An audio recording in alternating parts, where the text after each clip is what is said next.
Hello, welcome to the Daily Devotion. I'm Kathy Morris, pastor of the Dixon United Methodist Church.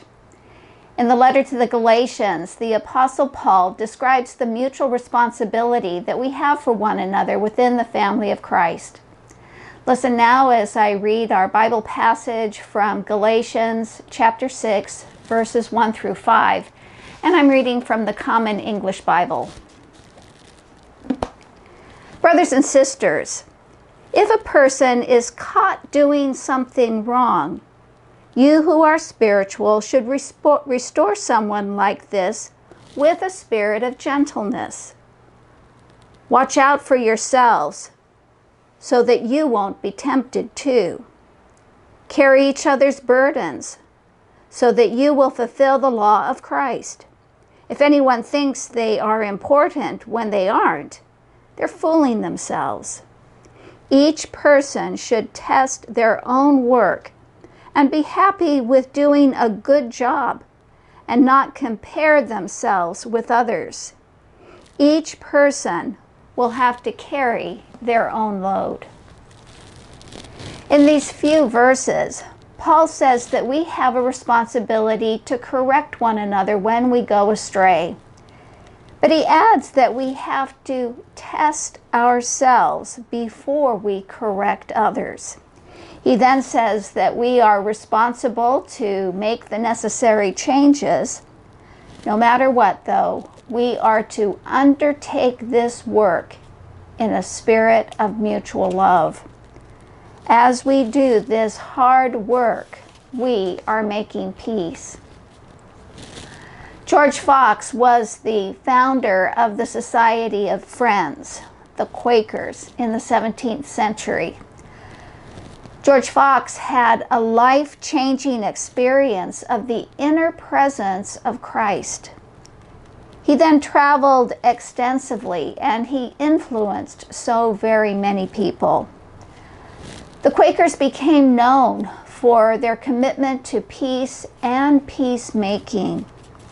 But for George Fox, it was not just about words, it was about action. Listen to these words of George Fox. Be patterns, be examples in all countries, places, islands, nations, wherever you come, that your carriage and life may preach among all sorts of people to them. Then you will come to walk cheerfully over the world, answering that of God in every one. Between the pandemic, the smoke, the fires, we wish that we could go to all countries, places, islands, nations. We would be thrilled if we could, in our carriage and in our life, preach the way of peace and mutual support. Genuine peacemaking is really hard work. We would gladly undertake it if we could only leave our houses. Well, at this moment, we are having to live our faith from home. And we are looking for ways in which we can maintain some kind of active service. There are cathedrals and churches that have the practice of lighting candles. You may have gone into one of them and seen a rack with lit candles. The idea is that you have a prayer for someone or for some situation, and you light a candle for them. For your prayer practice this week, I encourage you to think of someone with whom you are at odds, or some situation of disagreement or tension. And then each day through the week, to light a candle for that person, to light a candle for that situation.